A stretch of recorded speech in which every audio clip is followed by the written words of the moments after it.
고린도전서 8장부터 10장까지 굉장히 길게 고린도에 있는 성도들이 사도 바울에게 질문을 던집니다. 우상에게 바쳐진 제물을 먹어도 되나요? 그렇게 묻습니다.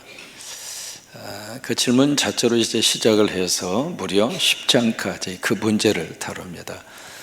근데 이 구절을 여러분 읽으시면서 두 가지를 이렇게 잘 구분하면서 읽으셔야 돼요. 왜냐하면 이게 이 두 문제가 같이 막 복합적으로 나오거든요. 우상에게 바쳐진 제물을 먹는 문제하고 우상 숭배의 문제가 함께 막 뒤섞여져서 나옵니다. 그러다 보니까 이게 먹으라는 말인가 말라는 말인가 갑자기 무슨 우상이 나오고 막 혼란스러운 것이 8장, 9장, 10장까지입니다. 먼저 이제 우상에게 바쳐진 제물을 먹어도 됩니까? 그 질문에 대해서는 아주 명확하게 답을 주고 있습니다. 바로 그것은 뭐냐면 두 가지의 단어가 나옵니다. 첫째, 지식과 자유가 나옵니다. 그러니까 우상이라고 하는 그 단어를 딱 들었을 때 우상이 뭐냐? 그 우상은 별거가 아니다. 우리는 한 하나님을 믿는다. 그리고 그 하나님께서 모든 것이 출발이 됐다. 우리는 한 주 예수 그리스도를 영접한 믿음의 사람이다. 그 지식이 있는 사람들이 고린도 교회 안에 있었어요. 그러니까 우상에 대해서 어느 정도 학문적으로 그리고 교리적으로 조금 어려운 단어를 쓰면 신학적으로 또 하나 구약 성서 전체 문맥 속에서 우상은 별거가 아니다. 그 지식이 있는 사람들은 우상에게 바쳐진 제물에 대해서 이거 뭐 아무것도 아니야, 먹어도 괜찮아, 그런 마음이 들었다 이 말이에요. 또 하나 두 번째 단어가 나옵니다. 자유라고 하는 단어입니다. 나 예수 안에서 그리고 내가 믿음 안에서 난 모든 것으로부터 자유함을 얻은 사람이다. 우리 한수 집사님, 그 무슨 문제를 할지라도 자유함을 얻으십시오. 이미 용서받은 사람은 더 이상 과거의 일에 묶이지 마세요. 그게 예수 믿고 주시는 하나님의 축복입니다. 이미 구원받고 용서받고 하나님으로부터 사죄함을 받았는데 그래도 계속 기도할 때는 용서받은 것 같은데 일어나서 걸어서는 아닌데 그러지 말라 이 말이에요. 그러니까 아멘 하고 일었을 때는 확신 가운데 일어나세요. 그게 주님이 우리에게 주시는 거룩한 축복입니다. 그래서 나 예수 믿고 자유함을 얻었다. 여러분, 이게 복음의 거룩한 메시지인 것은 분명합니다. 그런데 그 자유가 방종으로 흘러가는 것은 성서적이지 않습니다. 내가 자유가 있으니까 난 마음대로 해도 된다? 그 아니라 이 말이에요. 그래서 이제 지식이 있다 할지라도 자유가 있다 할지라도 거기에 꼭 붙어야 할 단어가 있습니다. 그것이 무엇인가? 사랑이라고 하는 거예요. 사랑을 두 가지로 정의를 내리고 있습니다. 첫째, 사랑은 뭔가? 덕을 세우는 것이다. 부부지간에 서로 사랑하기에 아내는 남편의 덕을 세워주고 남편은 아내의 덕을 세워주고, 이 덕을 세워준다는 이 자체가 인간관계를 끌고 가는 가장 중요한 바로미터입니다. 서로 이제 인격을 존중하고 서로가 서로를 있는 모습 그대로 받아주고 이게 서로 세워가는 거 아니겠어요? 그게 사랑입니다. 여러분들이 성광교회를 사랑하시면 여러분 때문에 이 교회를 세우세요. 그게 아멘. 여러분이 그 조직 속에 들어가셔서 방송 홍보위원회를 세우시고 여러분이 사역하는 그 사역의 현장에 들어가셔서 여러분들의 사역의 팀들이 세워져 가고 이게 사랑이라 이 말이에요. 두 번째, 사랑의 정의를 어떻게 내리고 있는가? 사랑이란 배려다. 배려라고 하는 것은 영어로 말하면 understand라고 하는 단어하고 비슷합니다. 이해라고 하는 그 단어 자체가 두 가지로 그렇게 구성이 되어 있거든요. under, 그 밑에, stand, 선다 이 말이에요. 그 사람의 상황 속에 내가 들어가면 그 사람이 이해가 돼요. 왜 이런 내가 그 상황을 몰랐을 때에는 전혀 이해할 수 없어도 그 사람의 형편 속에 내가 들어가 보면 이래서 힘들어 하시는구나, 이래서 그렇게 어려움이 있으셨구나, 이래서 그렇게 행동을 하는구나, 그게 이해가 된단 말이에요. 영어에는 그런 표현이 있습니다. 내 신발에 당신의 발을 너보시오라고는 영어 단어가 있습니다. 내 신발 신어보지 않으면 이 신발 사이즈를 누가 알겠어요? 그래서 이제 지식과 자유라고 하는 그 단어를 앞세우기 전에 먼저 당신들은 사랑을 앞세우시오. 이게 우상에게 바쳐진 제물을 먹는 문제에 대한 첫 번째 원칙입니다. 두 번째는 이게 우상 문제로 다시 한번 이 주제 자체가 살짝 옆으로 이렇게 넘어가게 되는데, 이 우상을 숭배하는 문제입니다. 이게 바로 무슨 문제냐면 어제 잠깐 보셨습니다만 역사 속에서 교훈을 얻으라 그예요. 이게 출애굽 32장에 보시면은요, 거기에 금송아지를 딱 만들어 놓고 그 앞에서 막 춤을 추면서 막 파티를 여는 그런 모습을 보여주고 있거든요. 이게 우상에게 바쳐진 제물을 먹는 문제하고요, 그 우상의 축제가 벌어지는 곳에 참여하는 거라고는 달라요. 그래서 우상의 앞에서 제사를 드리고 거기서 축제를 참여하고 거기서 파티가 일어나고 그 현장에 참여하는 그 문제는 우상을 숭배하는 것가 된다 이 말이에요. 그것을 우리가 역사적으로 교훈을 받아서 당신들은 똑같은 죄를 반복하지 마시오. 그게 두 번째 메시지입니다. 세 번째, 10장으로 와서 이게 마지막 결론의 부분이 바로 뭐냐면 먹든지 마시든지 무엇을 하든지 하나님의 영광을 위해서 하시오. 이게 이제 마지막 결론입니다. 먹을 수도 있고 안 먹을 수도 있다. 그러나 내가 먹느냐 안 먹느냐 그 행위 자체보다도 중요한 것은 내가 이 먹는 이 동기가 뭐냐, 내가 안 먹는 동기가 뭐냐, 하나님의 영광이다. 이제 그 부분은 내일 다시 한번 말씀을 드리겠습니다. 오늘 본문의 말씀은 바로 무슨 말씀이냐면 우상에 대한 문제를 처음에 다 꺼내고 있습니다. 그래서 14절 말씀에 아주 중요한 말씀을 하고 있거든요. 우상 숭배를 어떻게 하라고 말씀을 하시는가, 14절에 보시면은 피하라고 그랬어요. 피하라고. 여기 영어로 이제 free라고 하는 단어를 쓰는데 FLEE라고 하는 단어입니다. 이게 도망쳐라 그 말이에요. 우상 숭배하는 그 자체로부터 주랭랑을 쳐라.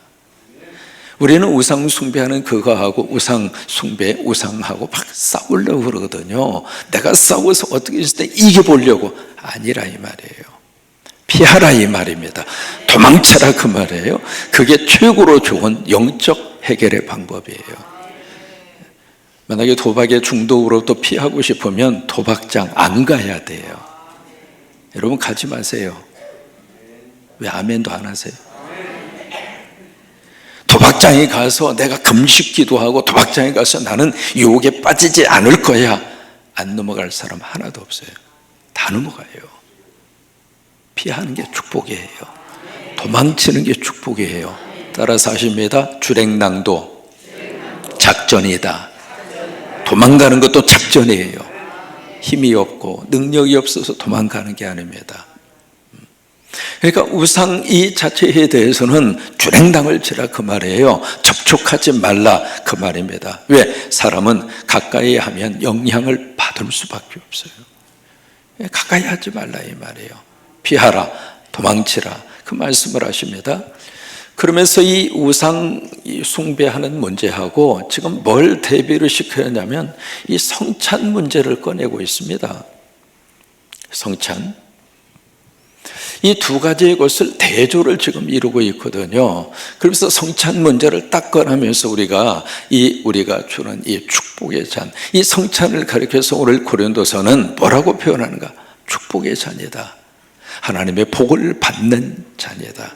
여러분 한 달에 한 번 하는 이 성찬은 하나님의 복 받는 자리입니다.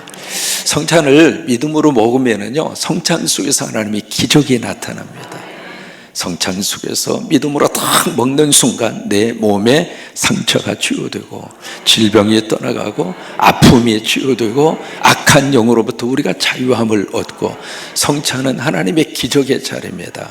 그래서 이 잔을 가리켜서 축복의 잔이다, 복의 잔이다. 여러분 한 달에 한 번 성찬의 자리에는 꼭 참여하셔야 돼요. 그러면서 이 성찬을 우리가 먹는 그 잔은 그리스도가 피에 참여함이 아니냐라고 그러면서 여기에 성찬 문제를 이야기하면서 나오는 단어가 이 참여라고 하는 단어, 이것이 몇 번 나오냐면 4번 나옵니다. participate, 거기에 참여하는 것이 아니냐. 그러니까 우리가 잔을 마시는 것은 그리스도의 피에 참여하는 거예요. 그 다음에 떡을 먹는 것은 그리스도의 몸에 참여하는 거예요. 이 성찬이 어떤 의미를 우리에게 말씀을 해 주시는가? 2가지예요. 첫째로 거기에 참여한다는 이야기는 우리가 음식을 먹고 뭔가를 우리가 먹으면은요, 그 음식과 내가 하나가 될까요? 아니면 분리가 될까요? 하나가 됩니다. 뭔가를 먹는다는 이야기는 그 음식과 내가 하나가 되는 거예요. 그런 것처럼 우리 성찬에 예수 그리스도의 피를 마시고 예수 그리스도의 떡을 먹는 그 순간 우리는 예수와 하나가 됩니다. 그래서 성찬이 기적인 거예요. 그래서 예수와 하나됨이 아니냐, 그것이 참여라고 하는 그 단어가 가지고 있는 그 뜻입니다. 2번째로 이 성찬을 통해서 우리에게 어떤 축복을 주시는가? 우리 모든 성광의 공동체가 하나가 되는 거예요. 그래서 한 떡이라고 하는 단어가 그래서 나오는 거예요. 각자 우리가 믿음으로 마시고 믿음으로 먹지만은 이것이 한 떡이라고 하는 거예요. 똑같은 것을 우리는 먹습니다. 여러분, 예수 안에서 우리는 가족입니다. 예수 안에서 우리는 하나님 아버지를 모시고 사는 하나님의 거룩한 가족입니다. 가족끼리 서로 위하십시오. 가족끼리 서로 챙겨주십시오. 가족끼리 서로 돌봐주시고, 아멘 좀 크게 해주시고 얼마나 좋을까요? 좋은 일이 있으면 축하해 주시고, 내일도 우리 김옥희 집사님 가정에 귀한 대사가 있는데 가장 여러분 손이라도 딱 잡으면서 귀한 딸 시집 보내게 돼서 감사하다고, 축하한다고, 축복한다고. 물론 축의금을 주어서 고맙기도 하지만, 그러나 그 좋은 일에 같이 기뻐해 주는 것이 가족 아니겠습니까? 그게 가족이라 이 말이에요. 슬픔 당한 가정이 있으면 그 가정을 위로해 주면서 같이 슬픔을 나누어 주고, 우리 광현 권차를 위해서 여러분 많이 기도해 주시는데, 우리 김경숙 권사님 어제까지 이제 굴수 다 채취를 했거든요. 이제 광현 권찰에게 이제 해서 이게 다 책상이 되도록 간절히 기도하고 있는데, 여러분 기도해 주셔서 감사하고요. 그 기도가 하나님 상달되는 거예요. 여러분, 그게 가족이에요. 너는 너, 나는 나, 내 팔 나 흔들고 네 팔 네가 흔든다. 그게 무슨 가족입니까? 성찬을 먹는다는 이야기가 그런 의미예요. 그래서 우리가 내일도 같이 밥 먹으려고 그래요. 내일은 우리 여신도회가 열심히 준비해서 내일 밥상에 여러분들을 초청합니다. 함께 오셔서 같이 밥 먹읍시다. 이게 가족이라 이 말이죠. 그 가족의 의미성을 우리에게 살려주는 것이 바로 이 성찬입니다. 그러면 이 성찬 문제를 왜 이 우상 숭배 문제하고 같이 견주어서 비교해서 이 말씀을 꺼내 놓았을까? 공통점이 있습니다. 같이 먹는다고 하는 거.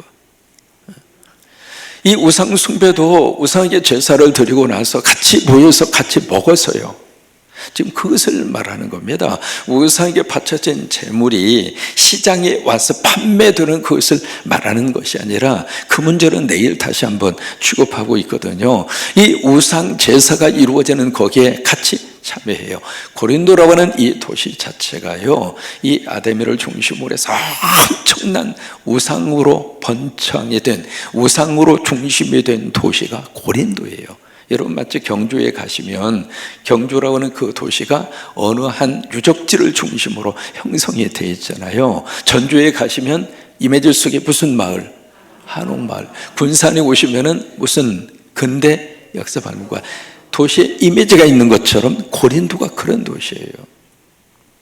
근데 그 우상에 같이 참여를 해서 제사를 드리고, 그 제사를 드리면서 거기서 같이 먹고 마시고, 바로 그런 문제거든요. 바로 그것은 어떤 결과를 가지고 오는가, 이 부분에 대해서 오늘 성경은 정확하게 말씀을 해 주시고 있습니다. 20절입니다.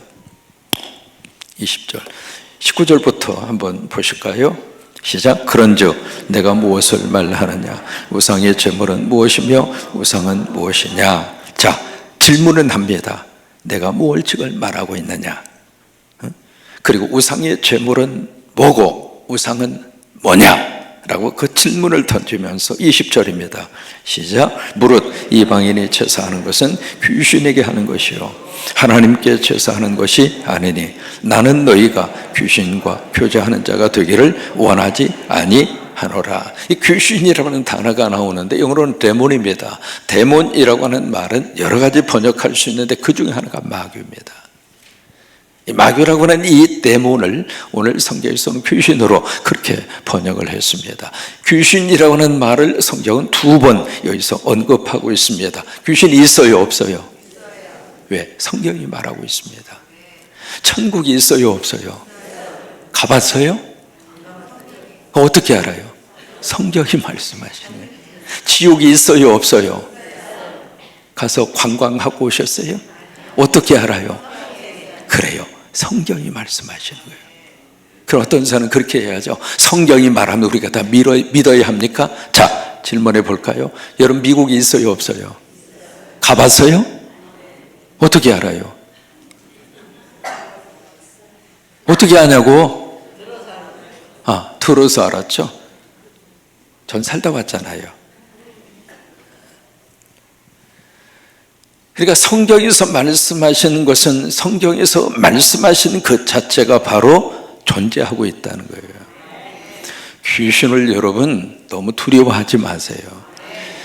그냥 귀신에 꼭 사로잡혀가지고 귀신 앞에 벌벌벌 떠는 사람들이 의외로 많거든요. 그래서 너무 귀신 두려워하지 마시고, 왜? 여러분 안에 이 세상에 그 어떤 이보다도 크신 분이 여러분 안에 계세요. 하나님이 계시고 성령님이 계시고 귀신 별 볼 일 없어요. 여러분 여기 아무리 칠흑 같은 어둠이 있어도 저 스위치 하나만 톡 켜면 한순간 어둠이 도망가는 거예요. 귀신 앞에 벌벌 떨지 마요. 또 하나, 모든 걸 다 귀신이라고 그러지 마세요. 귀신도 굉장히 억울합니다. 자기가 넘어져 놓고 귀신이 자기를 넘어뜨려도 지가 잘못해서 넘어졌는데 왜 귀신? 그래서 귀신도 아주 요즘에 속상하대야. 할 것 없이 모두가 다 자기 귀신 탓이라고 다 그러니까 귀신들이 지금 데모한대요. 왜 우리 탓이냐고. 그러나 귀신의 존재를 우리가 부정하면 안 됩니다. 그래서 귀신의 참여함이 아니냐, 우리가 이 우상 숭배의 자리에 들어가서 그들이 하는 대로 우상 축제에 참여하고, 마치 우리가 동성연애자도 퀴어 문화 축제라고 하는 것을 하잖아요. 많이 들어보셨잖아요. 1년에 한 번씩 동성연애자들이 커밍아웃을 해서, 다시 말해서 내가 동성연애자입니다, 그것을 만천하에 공개를 해서 서울시청 앞에서 퀴어 문화 축제를 전통적으로 쭉 이어오다가 서울시에서 허락이 안 되면 또 홍대 앞에서 하다가 전에는 대전에서 막 하려고 그러다가 막 갈등이 일어나고 막 그런 일들이 지금 일어나고 있잖아요. 전북 특별자치도에서는 퀴어 문화 축제가 안 일어날 겁니다. 우리 장로님이 절대로 허락을 안 할 겁니다. 그런 거 허락하면 안 돼요. 같이 영자 들어갔으니까 내가 영적으로 말씀을 드립니다. 그 퀴어 문화 축제가 막 일어나면은요, 세상이 눈뜨고는 볼 수 없습니다. 그런 복장을 하고 그런 모습으로 길거리를 쭉 내활개를 하면 우리 자녀들이 보고 지금 무슨 생각을 하겠어요? 그러니까 그 문화 축제에 참여한다고 하는 것은 곧 동성연애자와 같이 교제하는 거라 이 말이에요. 거기에 파티스페이 하는 거라 그 말이죠. 거기에 참여하는 거가 된다 이 말이에요. 이 우상숭배 문제도 그 축제와 그 제사에 참여해서 같이 거기서 놀고 먹고 마시는 것은 귀신과 교제하는 것이다. 여러분, 귀신이 우리에게 들어오면 사람이 귀신같이 살아요. 귀신같이 말을 합니다. 귀신같이 행동을 해요. 그런데 참여하지 말라고 하는 거예요. 오전에 예배 드리고 오후에 어디로 가는가, 점쟁이한테 가가지고 우리 아들 어떻게 두느냐고, 지금 이제 선거철이잖아요. 선거철이 되면 가장 돈 많이 버는 사람이 누구냐면 무당이에요. 점치는 사람입니다. 그냥 내가 당선될 수 있느냐고. 그 주민한테 가야지 왜 점쟁이한테 가? 사람이 그렇게 약한 거예요. 안 배워서, 몰라서, 지식이 없어서, 깨달음이 없어서 그렇지 않아요.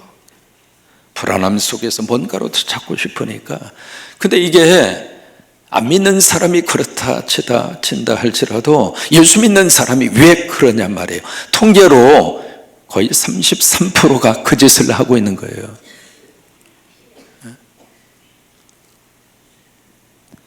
한 번은 이 점쟁이가 말을 해서 저희들이 알게 된 거죠. 어느 분이 와가지고 자기가 어느 교회로 청빙을 받아서 가야 되는데 그 교회로 가야 되냐고 점쟁이한테 와서 묻더래요. 도대체 제대로 된 목사야 이게죠. 그것은 마치 귀신과 교제하는 거란 말이죠. 귀신 속에 내가 참여하는 거가 되는 거예요. 여러분, 아버지 앞에 나오세요. 답답함을 가지고 더 간절히 기도하시고. 술 만드는 공장에 그 회사에 들어가지만 이제는 그곳에 가서 성경을 펼치는 하나님의 사람으로 바꿔주시잖아요. 그런 거예요. 이제는 하나님과만 거래하세요. 주류를 타시라고 비틀거리는 주류를 타지 말고 내 인생을 잡아주는 주류를 타시라고요. 그러니까 귀신과 교제함이 아니냐 그 말씀을 하시면서 자 보세요. 21절입니다. 시작. 너희가 주의 잔과 귀신의 잔을 겸하여 마시지 못하고 주의 식탁과 귀신의 식탁에 겸하여 참여하지 못하리라. 이 겸한다는 이야기를 쓰고 있습니다. 겸한다, 이게 종교 혼합주의입니다. 겸하여 하지 말라 그 말이에요. 여러분, 둘 중 하나예요. 예수를 믿든지 아니면 세상으로 가버리든지. 둘 중 하나예요. 예수를 믿으면 그 믿음 안에 굳건하게 딱 서시든지 양다리 걸치지 말라 그 말입니다. 이쪽 우상도 좀 비유 맞춰서 하고 이쪽 신도 좀 적당히 비유 맞춰서 섬기고 그 다음에 저쪽 신도 좀 적당히 비유 맞춰서 섬겨서 어느 신이든지 나에게 복을 달라 그 짓을 하지 말라 그 말이에요. 겸하여 섬기지 말라 그 말입니다. 우리 한국 안에요 3가지의 영향이 삶 속에 많이 들어와 있습니다. 첫째로 샤머니즘의 영향이 많습니다. 여러분, 샤머니즘의 영향이 뭐예요? 애가 태어났습니다. 장명수에 가서 이름을 지어야 우리 아이가 잘 된다. 그게요 샤머니즘의 영향이에요. 자녀 결혼식을 앞두고 있습니다. 태기를 해야 된다는 거예요. 그게 샤머니즘의 영향 아니고 뭡니까? 우리 머릿속에요 이 샤머니즘의 영향이 의외로 많이 있습니다. 특히 관운상제의 의식이 집행이 되는 그 현장에 이 샤머니즘의 영향이 굉장히 많아요. 알게 모르게 젖어 있습니다. 한 번에 제 앞에서 이렇게 서서 주례를 이렇게 하고 있는데 신랑 신부를 세웠어요. 다 기도 끝나고 눈 떠보니까 신랑과 신부하고 위치가 바뀌어져 있는 거예요. 그래서 왜 그리 갔어? 살짝 물어봤더니 뒤에서 잡아당겨가지고 이쪽에 서야 된다고. 그래서 도로 가 하려다가 좋은 일인데 뭐 그럴 필요 뭐 있어요? 그리고 이제 했어요. 하여튼 이제 나중에 물어봤습니다. 왜 신랑 신부 위치를 바뀌었냐고 그랬더니 그거 오른쪽에 서야 되고 어디에 서야 되는데 잘못됐다 이거예요. 그러면 그분한테 그랬어요. 어느 쪽의 입장에서 오른쪽이고 왼쪽입니까? 여러분 생각해 보세요. 주례자 입장으로서 오른쪽은 어디예요? 이쪽이에요. 여러분들의 입장에서 오른쪽은 어디예요? 이쪽이에요. 어디가 맞아요?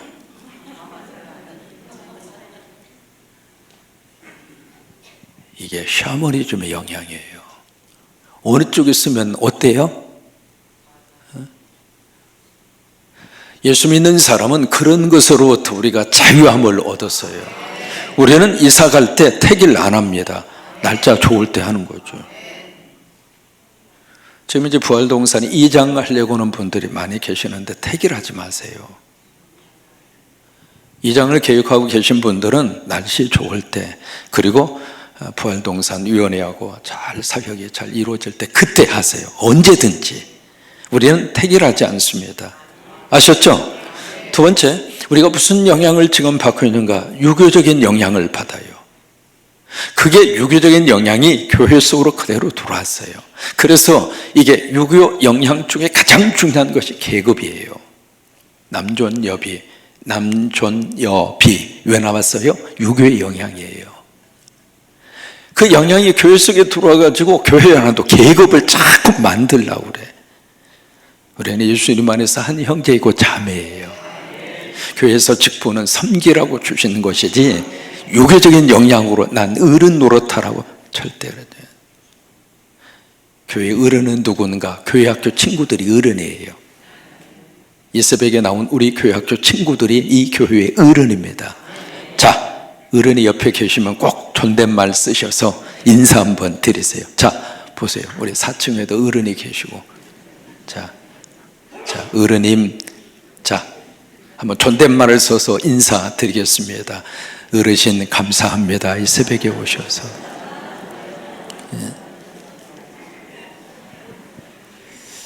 세 번째로 무슨 영향 속에 우리가 젖어 있는가? 불교 영향. 이게 지금 우리 안에 많이 들어와 있습니다. 불교 영향이 바로 뭐냐면 인과응보. 그렇게 어떤 어려움이 있거나 문제가 생기면 도대체 전생에 내가 무슨 죄를 지어서, 많이 해본 말이잖아요, 여러분. 모르는 것처럼 그래요. 전생에 내가 무슨 죄를 지어서 내가 이렇게 어려움이 있고 이렇게 문제가 있고, 그 단어가 딱 나오는 순간 여러분은 불교 영향을 지금 받고 있는 거예요. 그냥 조상 탓하고 하나님 탓하고, 이게 전부 다 불교에서 나온 거예요. 이 한국 안에요, 이 세 가지의 영향이 알게 모르게 우리의 생활 속에 막 지금 젖어 있어요. 그래서 이걸 좀 기독교적인 문화로 어떻게 쓰는지 좀 바꿔보자, 그렇게 해서 시도하는 것 중에 하나가 그 장례 치룰 때 천국 입성 예배, 천국 환송 예배, 부활 대막 예배 이름이라도 좀 바꾸자. 이름이라도. 입관, 영절, 하관 그런 거 말고 이름이라 좀 바꾸자 해서, 미국에서는 이렇게 그 장례식이 나면은요 신문에다 부고를 꼭 냅니다. 이민사회에서는. 그래서 이제 알리는 게 관행인데, 그래서 신문에 부고 낼 때 그렇게 쓰기 시작했어요. 한참 그렇게 쓰다가 보니까 이제는 많은 이민교회들이 그렇게 쓰더라고요. 바꿔줘야 돼요. 여러분, 지금까지 해오던 그 생각이 옳은가, 그 생각이 성서적인가 물으셔야 되고, 또 하나 이게 잘 애매하면 010-7270-1338로 전화해서 물어보셔야 돼요. 어떻게 쓰는지 우리는 말씀 안에서 답을 찾아야 되고, 말씀 안에서 삶에 대한 지혜를 얻어야 되고, 말씀 안에서 하루하루 판단하고 구분하고 살아야 돼요. 마지막 절입니다. 시작. 그러면 우리가 주를 노여워하시게 하겠느냐? 우리가 주보다 강한 자냐? 뭐냐면 21절에서 귀신도 섬기고 주님도 섬기고 어느 쪽이든지 나한테 복을 달라, 그렇게 만약에 양다리를 거치면 하나님 가만두겠느냐? 하나님이 진노하시는 하나님인데. 여러분이 왜 진노할까요? 사랑의 속성이 진노입니다. 사랑은요, 독점하고 싶은 것이 사랑이에요. 그래요, 안 그래요? 한국말 가운데 고쳐야 되는 말 중 하나가 이 말입니다.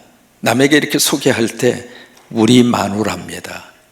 그 미국 사람들이 그 말을 듣고 무슨 생각하는 줄 알아요? 아, 이 마누라를 서로 공유하는구나. 그 단어 자체가요, 외국인들이 들었을 때는 굉장히 이해가 안 되는 단어예요.